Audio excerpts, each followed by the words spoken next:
But the Christian is used to the Old Testament and the New Testament.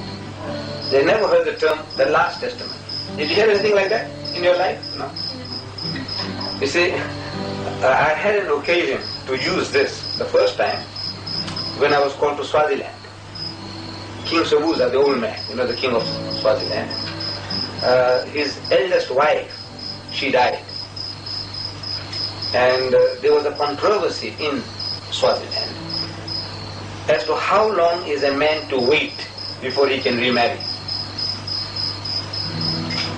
But since King Sobuza had other 8 wives, that controversy turned from how long is a man to wait to how long is a woman to wait. Suppose Sobuza had died, how long are his wives to wait before they can remarry? So the topic changed from how long the man is to wait to how long is the woman to wait. And there was a controversy raging in Swaziland. Different churches had different opinions, different views on the subject. And they were arguing and debating. So King Sobuza called a synod. All the Christians in the country. Yes. And they also have 1,000 sects and denominations among the Swazis, like anywhere else, like in the rest of Africa. They tell us that in South Africa, among the whites, there are 1,000 different churches and denominations. And among the blacks, there are 3,000. There are different fragments, so little things. Yes. Like in America, there are 40 different Baptist churches. Different. So this Baptist church, no music in the church. That Baptist church, music, but no dancing. The other one, dancing is allowed, and so on and on. 40 different Baptist churches. One won't go to the other. So, among the Swazis, these different churches arguing, debating, so the king says, let's call up a synod. And there was a Swazi Muslim. So he called me, he said, look, we also have a point of view. So I went down to the synod. We were accommodated in the king's kraal, in the yard, in the grass. And we sat there and the arguments and debate started from 7 o'clock in the morning, sitting in the grass. No tea break, no lunch break. The American is tough. He's going on and on. So about 5 o'clock my turn came. That's what was the afternoon? In the afternoon. And by then, so many had their say. And the Swazi, one fellow comes along, master orators. The Africans are master orators. Everyone a potential Billy Graham. Among us, Billy Graham is somebody. Yes. Among them, every African is a Billy Graham. He's an orator. I'm not, no reflection on your hero. That's not my hero. So one fellow comes along and he makes a point. So everybody says, hurrah! Then the next guy comes along and he says, polish. Polish means polish, means all rubbish. What he said is all rubbish. And he makes his point, and everybody says, hurrah! Anyway, next guy comes along and says, polish. It's all rubbish. What is it? Garbage. Junk.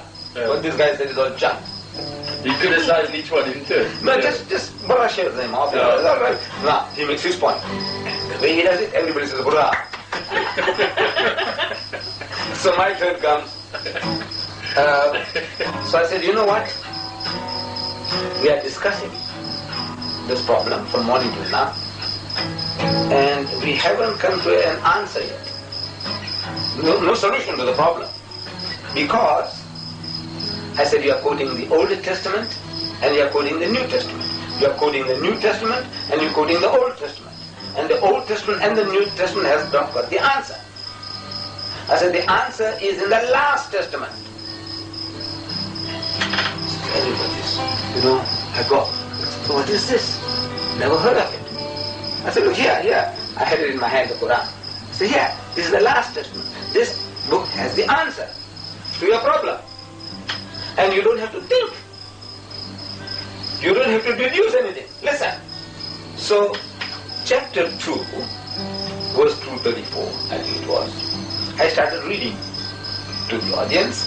It says that if any of you die, this is the Quran. Yeah. I said, if any of you die, it says, leaving widows behind, they must wait. This is the distraction. The music is a distraction. I'm sorry.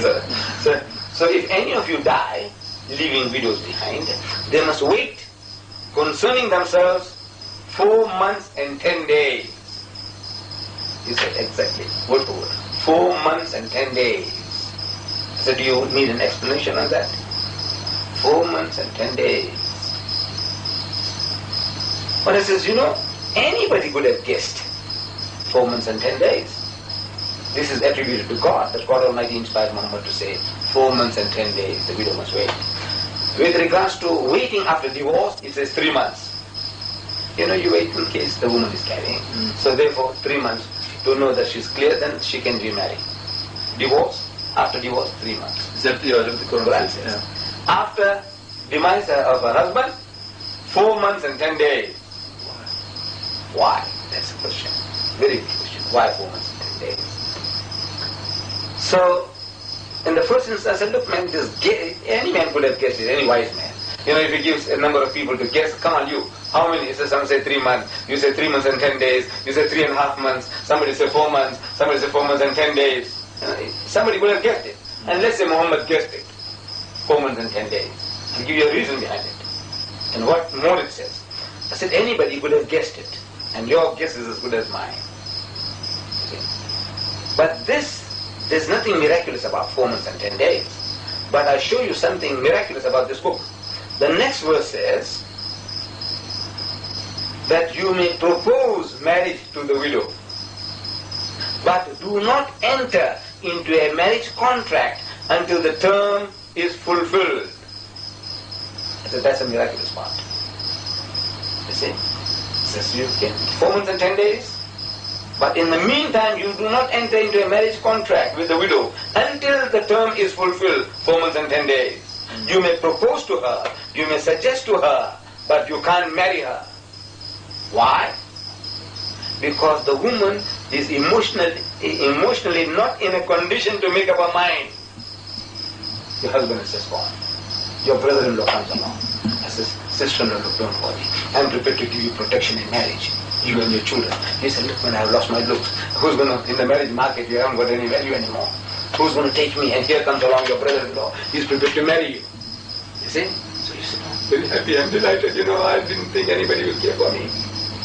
Now he's going to pay the rent, he'll do this, do that. So the guy says, come to call the priest to come. She's agreeable. Under those conditions, you are agreeable. You are drowning woman clutching at straws. See? So the guy comes along and gets her marriage. Marriage ceremony is over. Now you realize that the guy is a drunkard. He has been beating his wife. He couldn't have kept a job. And you are now tied up with him. Now what are you going to do? How are you going to break it up now? Go to court. Hell. Can you see? So he says, no, the woman is not in a position to make up her mind. So you can propose, give her some assurances. Don't.